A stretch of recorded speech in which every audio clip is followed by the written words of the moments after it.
let's do a campaign diary for my Greyhawk campaign. This one's an odd one. It's after 36 sessions, in fact, approximately 36, I think that's right.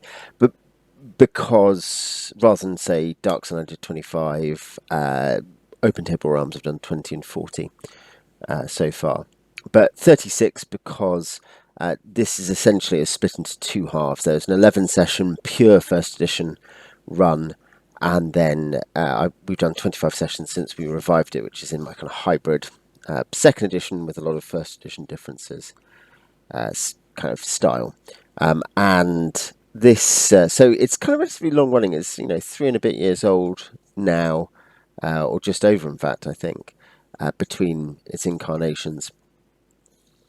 And yeah, it's well advanced in some ways, but it has some really distinctive features. It's an in-person campaign, and that it relates to some of the distinctive features which make it like an interesting comparison. I like in-person. Most of my gaming is online. I play 3 sessions a month roughly in person, but most of my D&D is therefore online. Like 3/4 of it also is online, and I like it being in person. And I play with my chiefly there are 3 regular players, one occasional player, and one functionally former player. Technically, could come back. But the 3 regulars are my wife, who actually started this game. I think it's during the Bat Plague. I started this game just as a home game with my wife because we weren't playing with our friends, which was our anomalous subsurface environment campaign. And then one friend joined, and then another friend joined. Through 2021, and then we played for a bit, and then we took a bit of a pause because just life was what it was, and then we restarted early last year, 2023, something like that, and we play roughly every 2 weeks. And yeah, as I say, we played 25 sessions. There's, as I say, another couple of players who are on the fringes in different ways, and so dynamics that do touch this involve in that because it's a home game and because it's both me and my wife, that involves settling my kids. We've got to get my kids up to bed sharp. It also means earlier finishes than online because people have particular work schedules, and in fact, that increasingly early work schedules for one guy. So you're like, okay, so we've got a short session because we hang out, we socialise, we get a drink, we sit down, we do admin on the last session, and then we play. And so there's a degree of it does mean occasionally a session, not loads, gets done. Some necessary admin. Often you can have a session where there's admin that turns out to be easier in person practically. But we could have a Discord, we don't have a messenger thread, but I think it just works fine sometimes to be like, yep, we'll get this done, we'll set up the next adventures. And it fits into a social environment. And I think that's quite different to my other games have all started as games qua games. They've absolutely strictly one. My most regular group started as a game shop group. Others have been essentially online looking for games. Like they're things where I've set them up to play with people online for one reason or another. Sometimes there's more selection, and sometimes there's less. But this is one a bit like my paused Dawnwood campaign, which Tom and Jay, who played in Spelldrum and Dark Sun, they both played them. But it's people who were friends with me in real life, and I would want to hang out and play with, and it's a good excuse to hang out with your friends. And this is more like that, and that kind of does alter the dynamics. It doesn't mean that it's a kind of the online games are the really serious games, and this is the kind of goofy game. I think the ASE game was a bit of the goofy friends game, with some of the players being more gamey and some being like this is just a chance to hang out with friends, and that's okay. This is actually the two of the players are pretty gay. They're all gamers. All of them are video and board gamers, war gamers to different degrees. But particularly two of the 5 are gamers. They really want to play. And this actually is interesting, partly because you end up getting into meta discussions where I'm like, I think I know, I literally think I know better. Then I'm like, that's interesting that the way you rate that is based on these expectations in terms of a piece's points value, essentially, and its value in terms of, an example being the wizard, the illusionist who rolled up with 1 hit point and whose player, even after he was actually pushing towards his XP cap to go to third, I was like, is it really worth leveling him up? And I was like, yes, it is. I understand that you could say it's low value when it's at 2499 or under, but once it hits 2500, actually, this is a very high value piece because you're starting to escalate power quite quickly. So yeah, you get the point. Is that you get? It's not that this is a Muggins game, but it's definitely different. It has different pressures, and it means one reason why I left it. Get to 25, finish the adventure we're on. The adventure we just finished will be the Patreon adventure this month, actually. The layer of the barge man outcast. But yeah, which is originally Greyhawk. So it's a T1 campaign. It's Temple of Elemental Evil. Started, or T1 to 4. Actually, the way we started, this is not on this XP record, I should say. This is the 2E inverted commas period. The 1E stuff, I used the village Homlet from 1E, but actually, adventure-wise, the stuff they did was all basically it was either adapted or it was home written. So I adapted a couple of missions from the old PC video game. They're small jobs. One was, there's some giant spiders who've started messing up the Declo Woods. Could you go and get rid of them? One was, which is dangerous for first level characters, but is doable in a way that, ironically, it is doable in a way the Motor House is actually not really a first level dungeon, obviously. But that Declo Woods one was like, okay, go and set it on fire. Then there was a goblin running around who had stolen something, and they captured the goblin, and then they subdued it. It's like first ever use of the first edition overbearing rules, I think, and then took the ring and found out who it was, and kind of got a magic item out of that. Like it was some cut, and then I adapted from the 5th edition book, Prince of the Apocalypse, the kind of perfectly okay small early dungeon in the Red Larch section of what's it called? Something Rock, Lance Rock, as a potential. It was that there had a few bandit related rumours about where the bandits might be, and that was one. There's some movement near this weird rock near the road, and they investigated, and it's zombies. It wasn't that at all. So that was good. And then the Gnome Artificer's Workshop, which I put up on my blog ages ago, which it is a moderately successful dungeon with a few different things going on it. They returned to it here, so we'll touch on it there. But which, they did some early content which started to level people up. A number of people were casualties. There was a visit to Nolb, which led to hunting a giant gar, and a plan nearly came off with a bunch of first level characters. Remember, this is the thing, is that you are coming up with a crazy enough plan. This was a kind of enlarge and bless style plan. Large party, drop enlarge on people with multiple casters, bless people, get all this stuff so you've got kind of extra damage with extra to hits, and just outperform your level. And you think, actually, that's AD&D. That's not kind of min-maxing nonsense from the D20 era. That's like, okay, how do we cut? There is a Rube Goldberg thing sometimes that I think is really, when it comes off, is really fun. And we have an example here of that, which I do not find massively, as I've played lots and lots of D20 era stuff. It's something which actually the big power, kind of the kind of big power leaps in AD&D really do for that.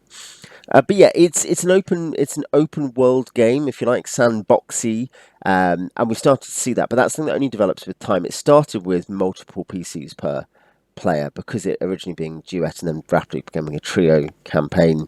And in that case, because some characters had died in the Gar mission, that player made characters, so that he brought his own characters. My wife had made her own characters, and then there was like a pool of PCs who have eventually died or got handed out to different people, to different new players, basically. And so it was open, but the hook was bandits, and there wasn't really anything else other than the rumor of an abandoned gnome workshop that had been revealed in a landslide. And so that was the kind of, there's these small things there to do, side quests. So, in the literally video game side quests, there were bandit rumors, and there's that. And then we came to the revival where we'd added a player. And yes, these first two, Travel to the Norca Ruins and the Norca Ruins. The first ones in the revival. A weird thing with these is that they were. This is an adventure that hasn't actually had an enormous amount of time. I've written it up. It's something where they went and they'd heard their fairies in the forest. In terms of I dropped a couple of new rumours with the revival, and they heard there were fairies in the forest. and they went to investigate because they thought, well, maybe we can get some allies, or at least it's interesting. Now, so they're heading east into the gnarly forest. If you look at a map of Homlet and T1, you can check that out. But they head east, and I'd put a few things on the map. I checked stuff from the Ashes box set onwards. Canriel, is that it? And there's a well as well. There's a few locations anyway, and then further east there's Narwell, the town. And then I put T0 stuff in. There are a couple of extra bandit keeps, one of which is in the gnarly, one of which is sort of out in the on the northern Cron Hills near Homlet. And then I added some elven ruins which were inhabited by humanoids, as well as a tree inhabited by sprites.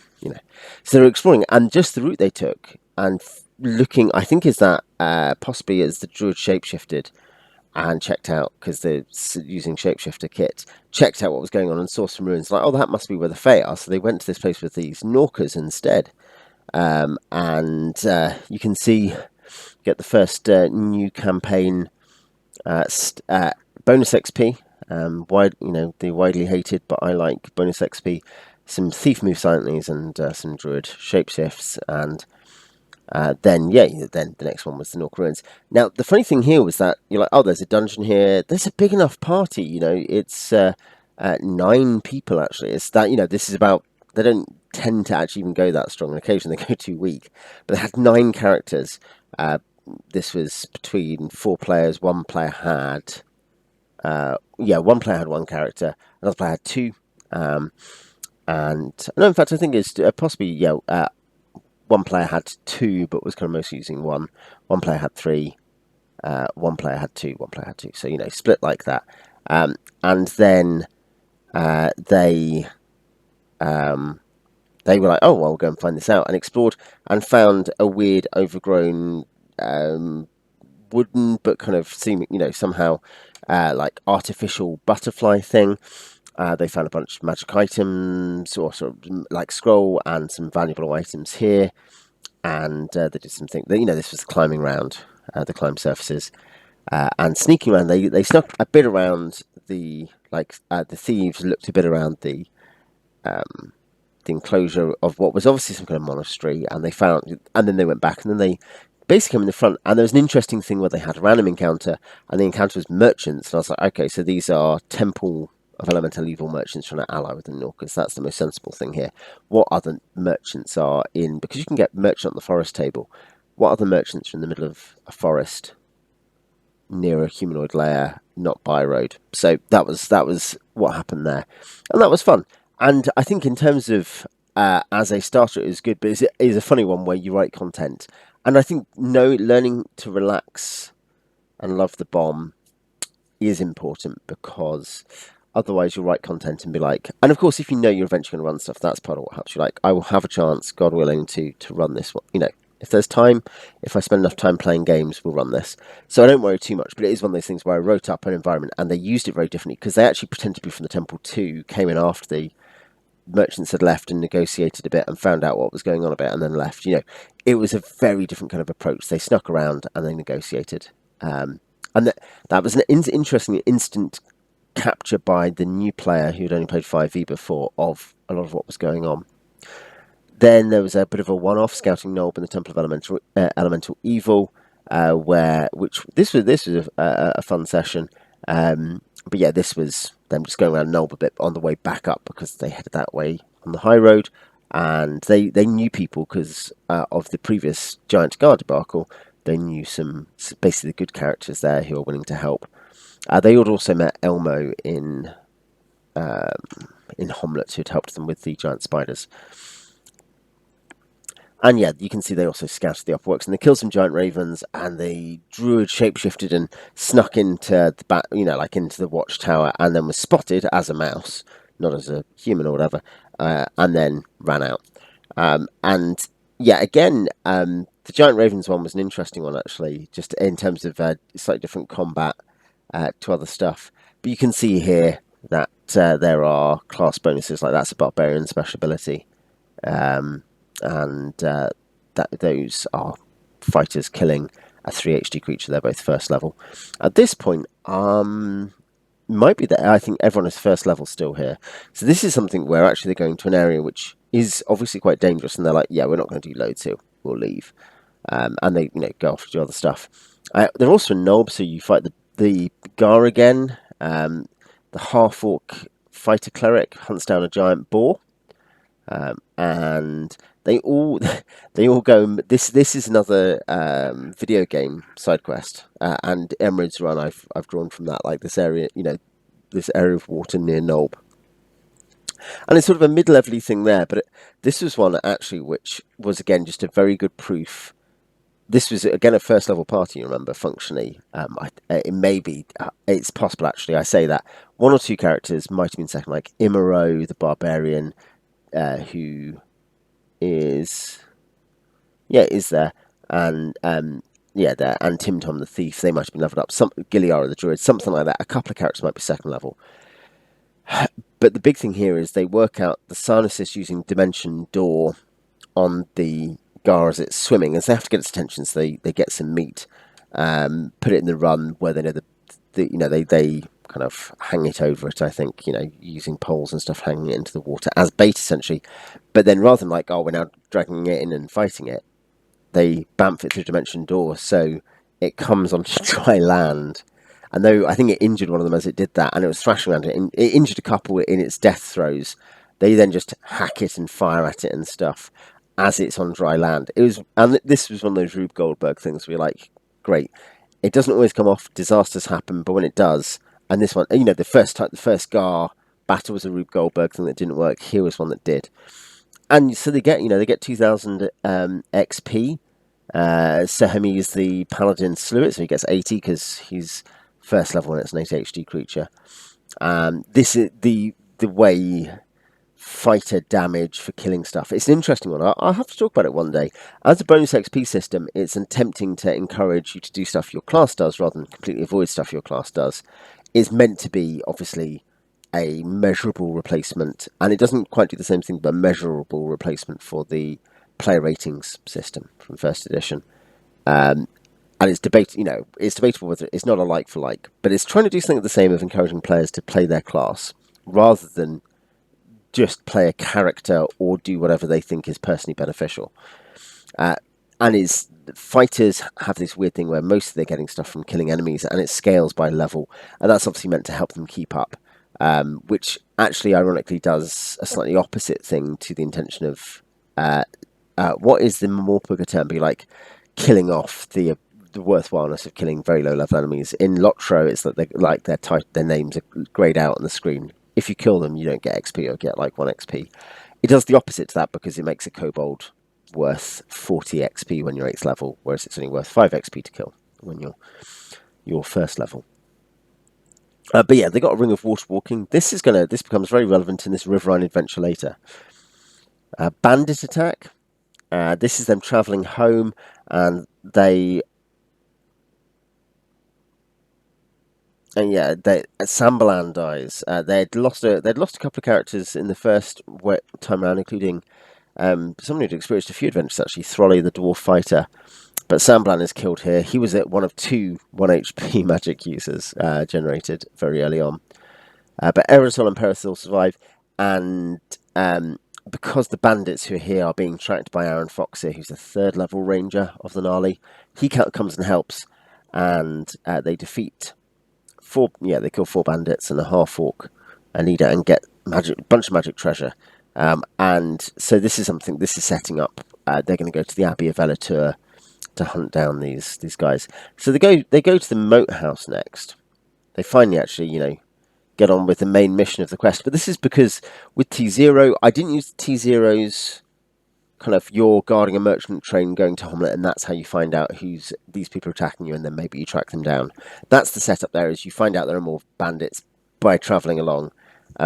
They didn't do that, but it was just I used intermittently. I was settling on my encounter system.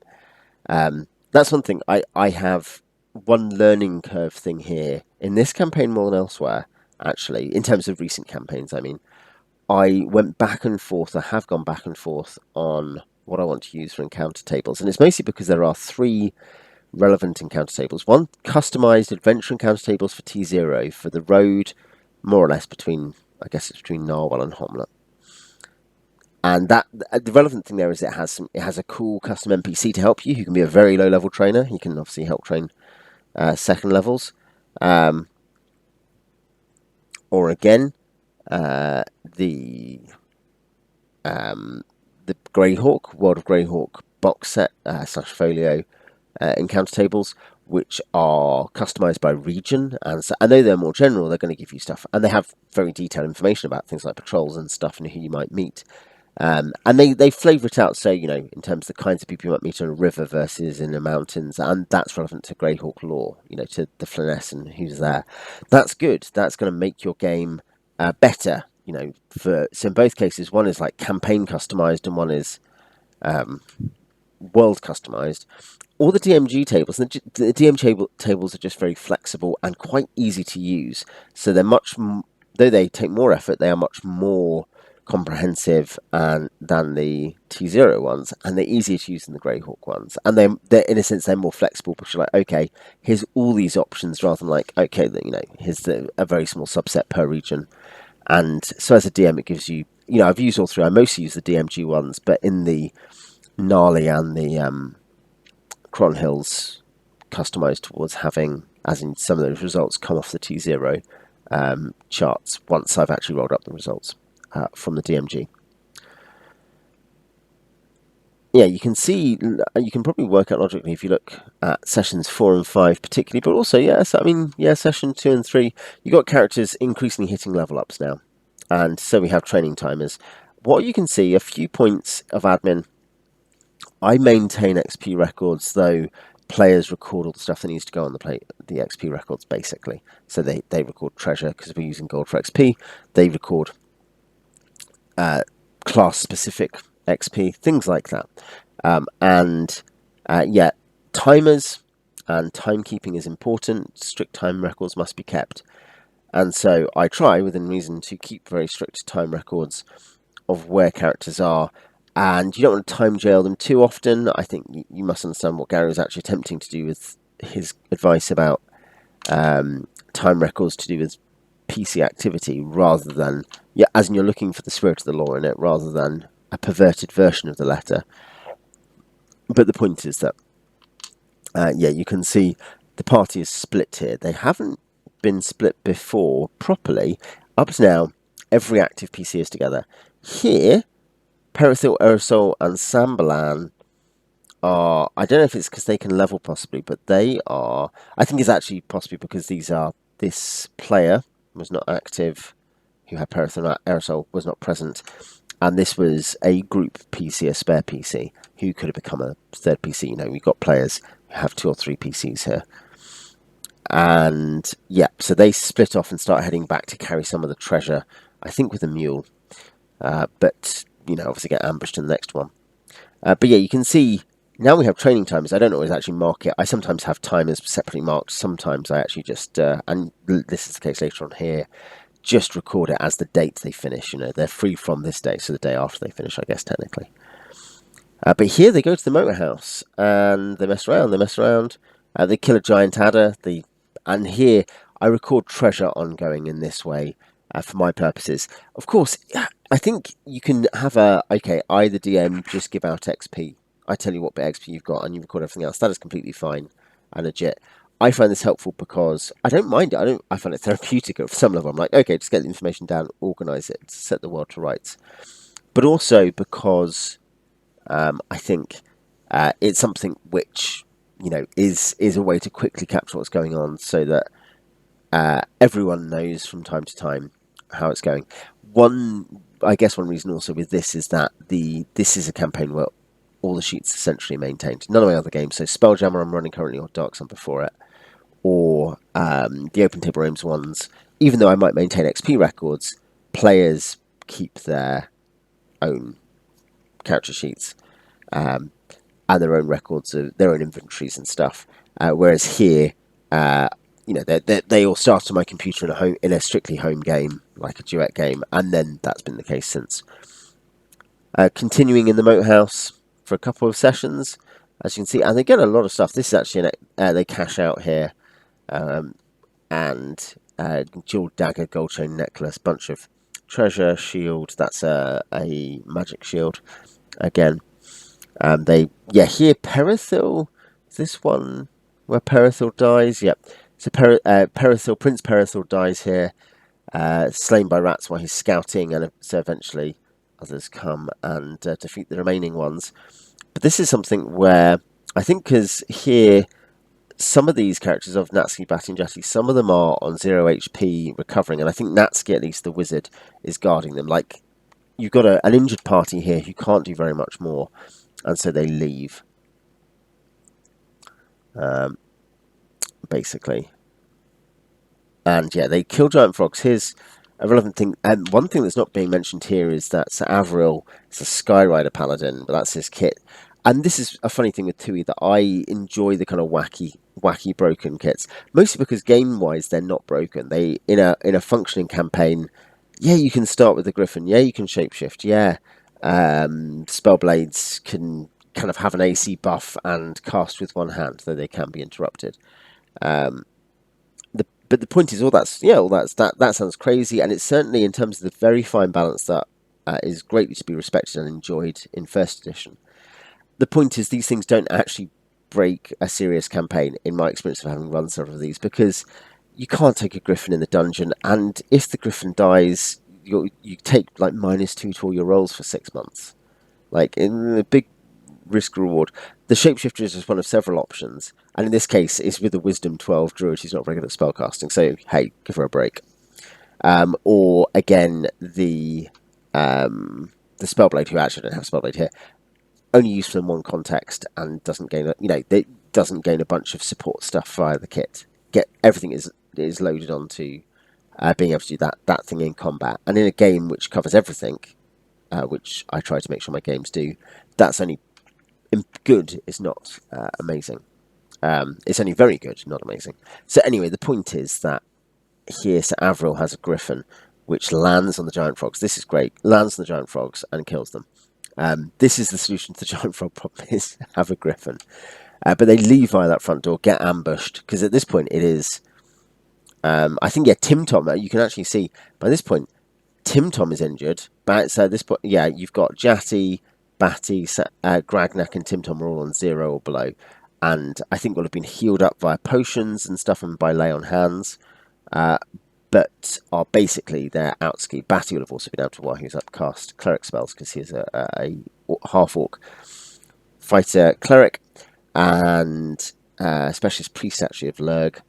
And they, there's only 2 of them, plus a Griffin, and that's a bit of a game changer. Natsuki also has I believe already at this point, a wand of magic missiles, which he got at Lance Rock in the first edition period. So, by the way, one thing that we have for the players as well is, I could just be reading this, but the campaign so far is the head of the player section, which has the party sheet, a list of the honoured dead and allies and enemies. The allies and enemies thing is a favour of mine, a kindness of mine, which I don't do in my other campaigns, but it's an in-person campaign with my wife and friends. It's different vibe, different dynamic, but just saying, oh, these are people you know, or who might come back to haunt you in the future. And we've got another one of those to add actually here, which I'll get to at the end. But yes, so you've got, this is a fun clearing is the top level of the moat house. They realise there's a lower level, but literally, thankfully, they're only an hour away from Homlet, because there are 2 PCs plus a dog. Actually, there is the dog and the Griffin I don't credit things like summons and pets for XP. You could argue a Griffin should have should be credited, but I don't summon that. Whereas hirelings, henchmen do share full share of combat XP, but summons and pets only work with a particular character. So, journey to the Abbey and the Abbey of Elatur, and return from the Abbey. This is T0. This is, they're like, okay, so let's go and hunt down with Aaron Fox here. This is actually a training quest. Aaron agrees to train the barbarian. I think is the relevant one, and the ranger. There's barbarian and a ranger, and Aaron the ranger agrees to train them. if they come with him, because they're kind of primalish. And then Natsuki, the wizard, because he's not being trained, and Giliara, the druid, who's going to be trained by Juru, or I think has been, they go as well. And I think here, because it's a training quest, I commit heresy here, and I let them level as they go on the quest, because it is the quest that, that's their training. But that's the kind of thing I will sometimes be flexible about. Training wise, I don't know exactly if I was using it at this point, but I use a house rule I saw online somewhere, which is essentially just the second edition training costs are a bad system. They're ridiculous, as in because it's better for the trainer to be stupid, because then you're more likely to fail the role versus their int. But it's based on your int or whiz. You need to pass, and it takes 2 weeks, and it costs you X amount, and it's X amount more or less flat. But if you fail, then you pay for an extra week, which is going to be half of the original cost. And if you fail again, so on and so forth. So it can get very expensive. It's a gold sink. And when you realise the obvious design intent of the first edition trading costs is not actually to be a high level gold sink, because of the way in which, just generally speaking, it's a bit of a Sam Vimes rule of, boots rule thing. But when you have only a small amount of money and it all goes on training, that's very expensive. Whereas, just generally speaking, as you get more money, the amount you're spending on training doesn't actually go, essentially it's if 90%, this is not the case, but if 90% of your money goes in your training at this point, you have very little left. Whereas when you're higher level, you have so much more left. And in fact, you tend to be doing other stuff.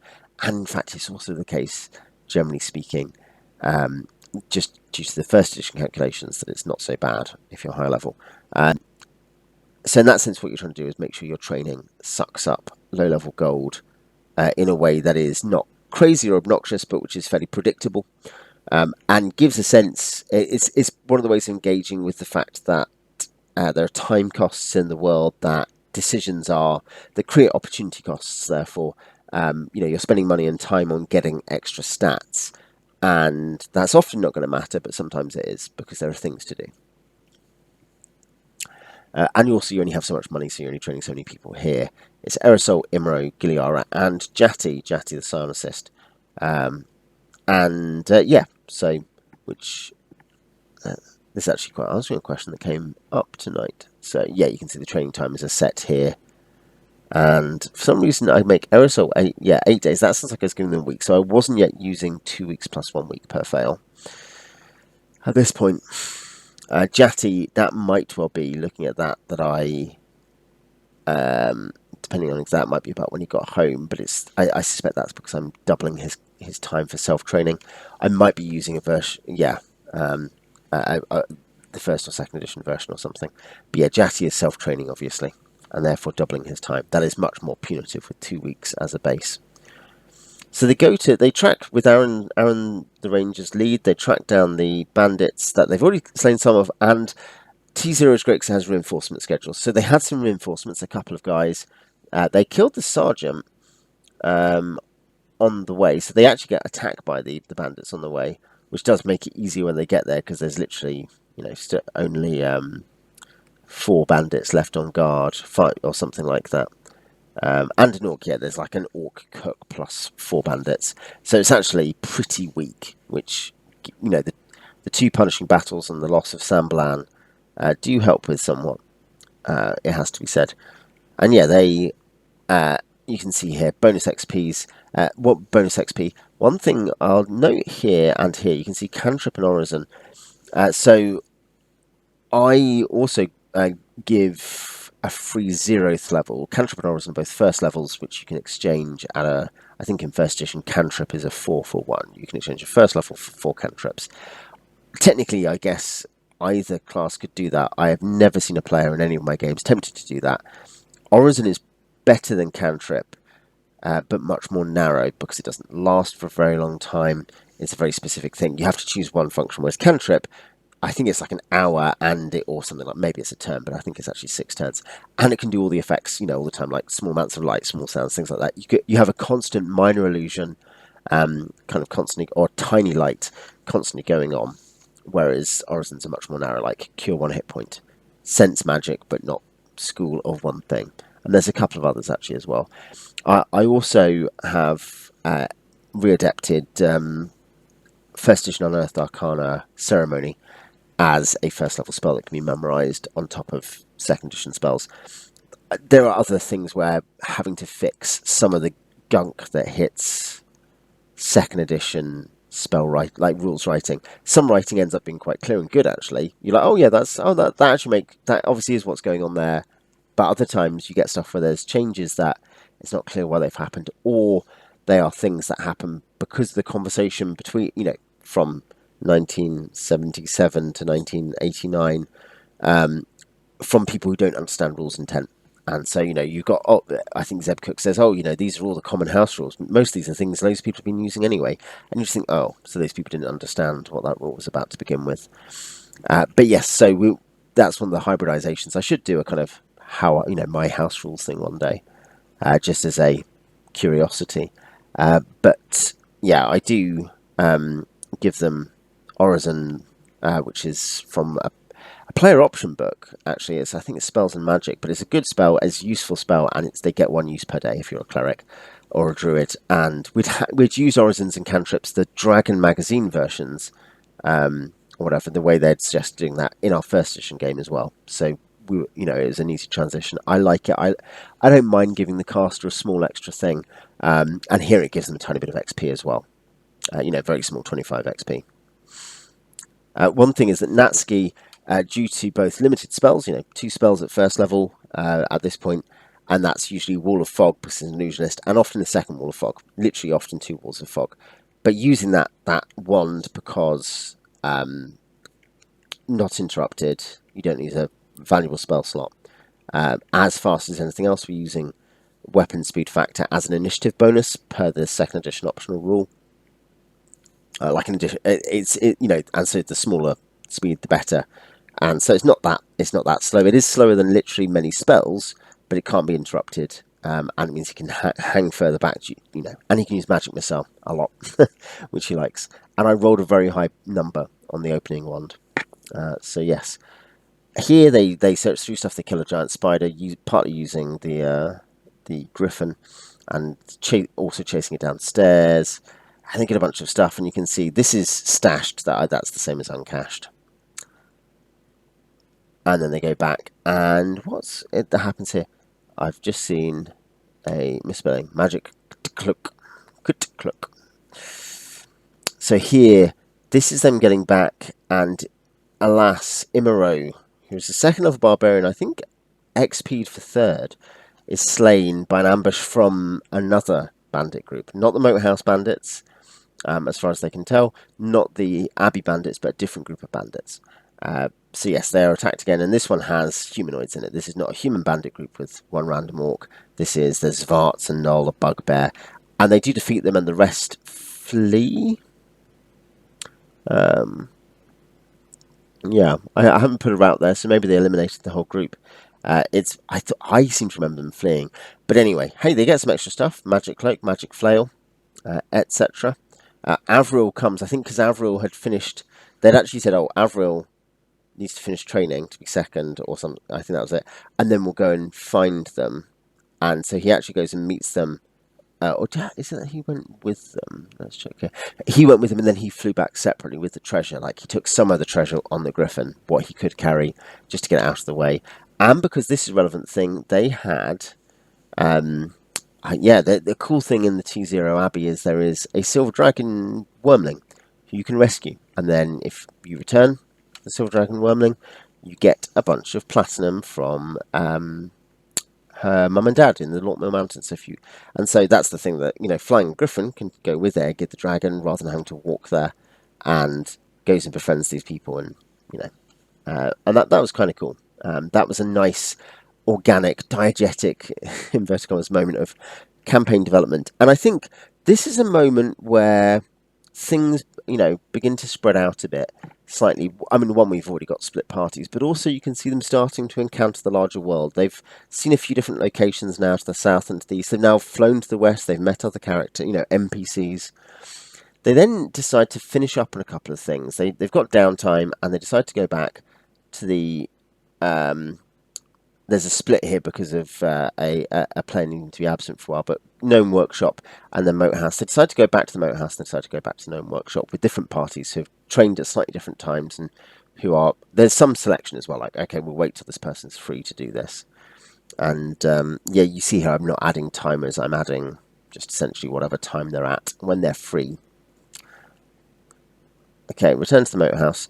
They kill more giant frogs. This was actually that the half orc kills off a couple of them. Kill the remaining giant rats who I had reinforced, and go downstairs. And here they defeat some gnolls. Gnolls who are random encounter gnolls, I think. They avoid the green slime, which I gave as a route, as equivalent route, I think, or something like that. I forget exactly. I mean, someone else can correct me there. But I gave them a route achievement for that. And this is the thing here. Because Griff the Griffin has to stay upstairs, they gain Poi the cleric, because that's my wife's third character, because she hadn't had one since Throy the dwarf died, actually, I don't think. I think she had Tim Tom and Giliara. But yes, so Poi is added and does, I think, fairly early on versus the gnolls, maybe actually takes an injury and is on 0, so is then healed back up by Avril with lone hands, but is then like on 1 and is just holding a lantern. Like the walking wounded thing idea is, you can carry your pack and you can carry a lantern, and you can just travel. Otherwise you are not much good. You can't do any, and you can use your intellectual non-weapon proficiencies. You can remember stuff. It is it's a slightly gentle way of keeping a PC in the game to some degree if you heal them up. But also it answers the question of, well, when they're above 0 HP and they've timed out their kind of consciousness thing, what can they do? Well, they can move, essentially. They can't do anything else. So yeah, they brought a weak party, which was only five characters here. And I think, 5 characters to the other one. And then I'm trying to think. I think at that point that's the maximum. That's the full number of characters. They are weak parties, and they've taken allies before. Elmo and Aaron they've taken on missions, but they've never hired anyone at this point. So, and there's lessons here. There's things where you can still see even players who are good at games. Are very, very able. One of the players is a very able war gamer. And the other guy is a good player at games he puts his mind to, very good at just being like, I'm going to make a decision and go for it. It doesn't always work, but Imro was his character, actually, and interestingly, he made a cost-benefit where, when it's like, you've got money, you've been paid money, you've got the time to, because you've got the Griffin, go to Verbabonk and get a high enough cleric to raise Imro if you want. And he was like, okay. So, because he'd leveled up Imro had basically always been his character functionally. Briefly, he had not been. He'd been a group PC, but he'd then become his character. And, he's a decent character. He's fun. He's got a fun barbarian kit. But his view was, okay, so how expensive will that be versus how expensive will it be to train a new first level character up? So Avril functionally replaces Imro. And so he's like, I'll just get a new character. And he rolls enough for a paladin and gets a cool cool paladin. The other paladin we have is a magician who is like a specialized healer, and hasn't been able to play very much, but there's a very different feel between those two. That I've said this elsewhere, maybe not on the channel, but the kit stuff doesn't really encourage build culture. There is a degree of build culture, by that I mean a tiny degree, because you end up being most of the thief kits are garbage, or you have to have a DM fiat to make the thief kit make more sense. That's specifically with Thieves. Virtually nothing else accounts. Complete Thieves is not a very good book for that. But everything else is just so weird and different that you'd have to play vastly more than people actually play to get a meta that was more than just, oh yeah, maybe this is a bit stronger. Yes, you could do that, but you're still getting all kinds of weird advantages from different things, and the party benefits from it. The party benefits from the array of different things and the array of different abilities. So you end up being great, go for it, just have the different kits. But yes, so they're small parties, and they've not yet learned all the lessons, but they're good gamers, and so they are learning. It's a bit-by-bit process, but here, the fact that it's a small party in the Moat House does lead to the fact that they're not very chunky in terms of keeping going. So, for instance, Poi is just by the door, kind of making sure nothing happens. Griff is upstairs, so you do actually have a gigantic, fairly well-trained griffin, having smashed through the roof in the previous mission, having just landing in the courtyard in the at the top of the stairs. So the upper courtyard in the moat house. There's an ogre. They kill an ogre, some random encounter bugbears, some zombies. Get a bit of treasure from, I think that's from the ogre, possibly, some of it at least, and kill some rats, and then turn around. This is the point. What happens is they have run out of the ability to continue in the adventure. They're out of spells. There's 4 of them at this point still: Avril, Gragnak, Batty, Natsuki, but they've got a wand of magic missiles with some stuff left on it. But they've got fighters with low health. Gragnak might have actually been even KO'd in this combat here. I'm not sure, but they can't really push on very much. They have to go, and there's a lesson there about having taken too small a party. Do you think 5 characters who, there's a mixture of levels there. Like Avril and Batty and Gragnak, I think, are all 2nd level, for instance, or at least partly. Batty is multi-class, but they're just not, we then went back to the workshop, and we actually had a guest player here, just guesting for one time while visiting. And they took some stuff, and this is mostly garbage, because this is from a trick shrine of Garg Glittergold. They did destroy a statue, and there's not very much here. This was the remainder of that, where you can see they don't get very much. The large metal stores they'd taken, they'd actually sat. The funny thing was this: they're like, "Oh, we'll take these really too bulky large metal stores, and we'll take them back to a settlement and sell them." And then bang outside, they random encountered, and I was like, "Oh man, is this going to be bad for this party?" There's 5 of them; they're going to be okay, and they're not necessarily going to be okay. What I mean is, they're not doomed. They're slightly leveled. They can run inside and hide. They had actually random encountered some Manes who I'd put into that adventure, and didn't go and investigate. They're like, "There's some weird little guys down the end of the corridor. Let's ignore them." And the Manes didn't come their way when I kind of checked. But yes, they random encountered some dwarves, and I was like, okay. And then I was like, okay, so the dwarf merchants, I guess, or something. And these dwarves were happy because they had. I think they had a pony cart, I think, the way I generated it. I rolled the numbers, I did the whatever, and they just bought the metal off them. So hence they got their large metal stores sold there. That was the only really worthwhile thing there. You can see they got 9 XP from the black halberd, as a halberd, basically. The rubies were fake. The curtains were basically cheap and tacky, not very nice, even though they looked kind of cool in the fake shrine. They fled. They found the true shrine, and they fled because some giant there's a bunch of weird stuff in there, and then some giant ants came in, and they're like, "Let's just leave." We've come so far. We've got some stuff, and I think there was probably just again a sense. This was with Avril / Gragnak's player added Crag because he hadn't had a PC with this group before. So Aerosol and Will for one player, Gilliar and Tim Tom another, Jatty another, and Crag another. Downtime, and this is I think this is when these couple of sessions are probably not just due to, this is actually before the latest time crunch, but this was due to a slight time crunch with work starts at this point, so I need to get home earlier, which is completely fair. And it's a practicality which, in terms of online groups finding a time which suits a bunch of players who want to play D&D and are seeking it out online, people have bad schedules sometimes, but it's a lot more plausible. And so here, we've got short sessions, so hence why some of them kind of doesn't seem like very much has happened, because not much has. You played an hour, they've done a few rooms, they've done an interaction, they've done some planning, Downtime travel to Verbabonk, that was a dream travel that failed to succeed. And then they continue travelling. You can see here, those two are particularly hit. That was a particularly, we've done some admin, which we had to do. And then we spent the rest of the time sorting out some travelling. I think here they did actually go to a village called Etterberg and get a giant spider mission, which they couldn't do. They're like, we don't want to deal with that right now. And they got another small courier job. So they interacted. They explored the world. And, there's probably a lesson here about just, in a sense, enjoying the ride. As I say, in the same way, you're not always going to get maximal content exploitation.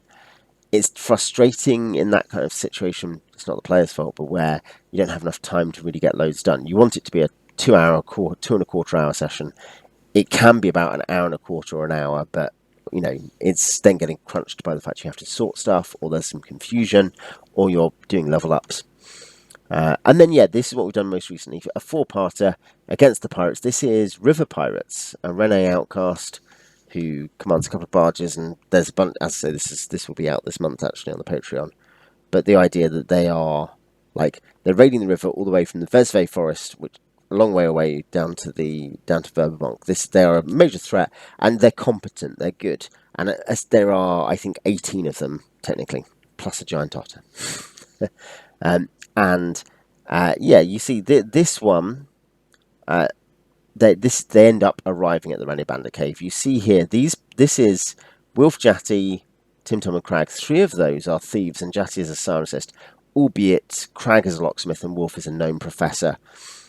So they have kits that are... Wolf is a bard, I should say, but a bard specifically of the gnome professor type, which is an interesting subtype. Has an ability which has a 1% chance of killing them every time they use it. Crag is a locksmith, which is mostly just a good way to get a good open locks, but be a bit limited at other stuff.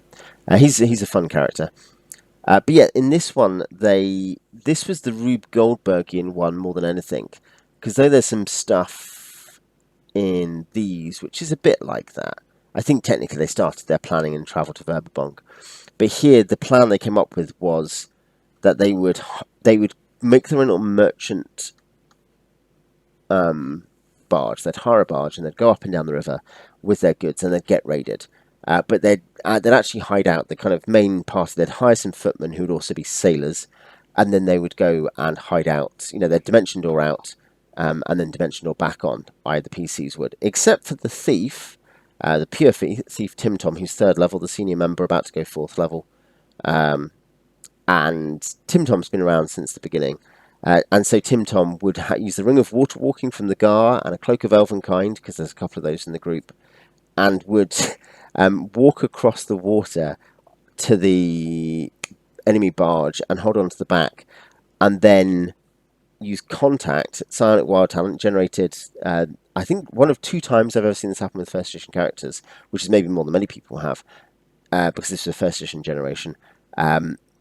But because he has contact and ESP, and ESP isn't telepathy, but contact, you can make contact with the Psionic Mind, who can allow you to, that because of the cost of contact, there's an indication of distance, and so I was like, they came up with this, and I was like, I will, that's a creative use of that, and I like it. I like the idea that it's essentially a ping. Can communicate, but there's a slight ping in terms of direction, not in terms of distance, actually, in terms of direction. And so, I suppose they knew which way they're going, but as in roughly it's this way. And in terms of intensity to some degree, so yes, some direction. And that's a bit of flexibility, and maybe that's soft on the players, but I think it's probably, I think it's a legitimate reading of how that 2nd edition power works. So they get there, and then they start working out here, clairvoyance and dimension door. Clairvoyance is then actually to spy on the enemy ships and the enemy base, because of the fact you don't have to see stuff. So that they scout that, and then here they come up with a plan, and in sessions 2 and 3 have a big battle versus, as I say, 16 bandits. Bandit leader. Oh, actually, that's a point here. I actually haven't updated that properly. Routed enemy characters. But the otter and the 2 enemy leveled characters retreated and got away through an escape tunnel, and they didn't pursue particularly hard, which they then realised, we don't get the actual bounty for the leader because of this, so they got other money, and this led to tonight's session, which is not fully administered yet. But the big thing was that they worked out a way to outrig the 2 enemy barges to their own barge, and basically float downriver using the sweeps just to keep more or less, in the centre of the stream. It must be a half-mile wide river at that point. The Velvediver is not a narrow river, as far as I can tell from anything I've read. So they then float down, and they do have 2 encounters, but the encounters are off the DMG. They are warship and merchant. And so, because in fact it's warship or bandit, and I'm like, they've just killed the bandits. It's not bandits anymore. But it's yeah. So it's a Valunan scout, and then merchants is literally when they're in the hex with Verbabonk. So like this, we've left that there. There's some merchants coming in to trade from the Nerdiv, and we'll come up with something because that'll be probably an interesting kind of encounter. Could be something that draws them into other stuff. They did get a treasure map to an island in the Nerdiv, so they have a link there.